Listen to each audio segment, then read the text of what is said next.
നമസ്കാരം. കമസ് യൂട്യൂബ് ചാനലിലേക്ക് സ്വാഗതം.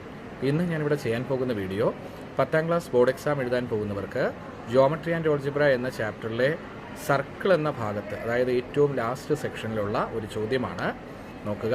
Find the equation of the circle with centre at origin and radius 4.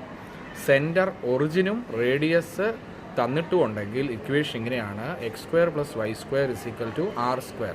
അതായത് ഇവിടെ സെൻറ്റർ ഒറിജിൻ ആയതുകൊണ്ട് x² + y² റേഡിയസ് 4 ആയതുകൊണ്ട് 4². അപ്പോൾ x² + y² 4² എന്ന് എഴുതിയാൽ 2 മാർക്ക് കിട്ടും.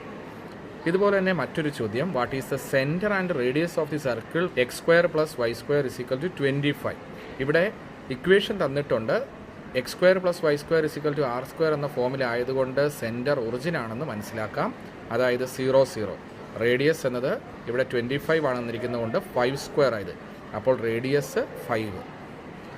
അടുത്തൊരു ചോദ്യം സ്ലോപ്പ് കണ്ടുപിടിക്കാനുള്ളതാണ്. Find the slope of the line passing through the points 2, 3 and 5, 7. 2 പോയിന്റുകൾ തന്നിട്ടുണ്ട്. ആ പോയിന്റുകളിൽ കൂടെ പാസ് ചെയ്യുന്ന ലൈൻ്റെ സ്ലോപ്പ് കണ്ടുപിടിക്കാൻ സ്ലോപ്പിൻ്റെ ഇക്വേഷൻ ഇങ്ങനെയാണ്: y2 - y1/x2 - x1. അപ്പോൾ 7 - 3/5 - 2. നോക്കുക. 7 - 3 4/5 - 2 3. അപ്പോൾ 4/3 ആണ് സ്ലോപ്പ്. ഇപ്പോൾ നമ്മൾ ചെയ്തത് 10ാം ക്ലാസ് ബോർഡ് എക്സാം എഴുതാൻ പോകുന്നവർക്ക് ജോമെട്രി ആൻഡ് ഓൾജിബ്ര എന്ന ചാപ്റ്ററിലെ 3 പ്രധാനപ്പെട്ട ചോദ്യങ്ങളാണ്. ഇതെല്ലാം 2 അല്ലെങ്കിൽ 3 മാർക്കിന് ചോദിക്കാൻ സാധ്യതയുള്ളതാണ്. പഠിച്ചു വെക്കുക.